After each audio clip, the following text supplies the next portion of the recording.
ఢిల్లీ పర్యటనలో సీఎం రేవంత్ రెడ్డి బిజీగా ఉన్నారు. ఇండో యుఎస్ స్ట్రాటజిక్ ఫోరం సదస్సులో రైజింగ్ తెలంగాణ విజన్ ను ఆయన వివరించారు.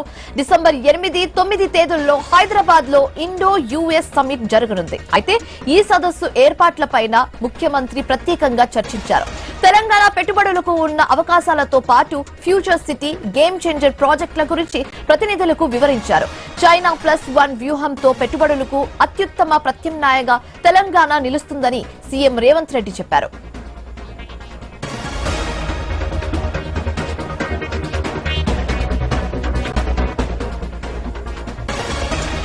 భారత్ లో పెట్టుబడులకు హైదరాబాద్ ముఖద్వారమని ముఖ్యమంత్రి తెలిపారు. బీసీసీలకు గమ్యస్థానంగా ఉన్న హైదరాబాద్ లో పెట్టుబడులకు ముందుకు రావాలని సీఎం పారిశ్రామికవేత్తలను ఆహ్వానించారు. మూసీ నది పునర్జీవనం పూర్తయితే London, Tokyo, Dubai, Seoul river front మాదిరే హైదరాబాద్ నైట్ ఎకానమీ కొత్త దశలోకి ప్రవేశిస్తుందని సీఎం అన్నారు.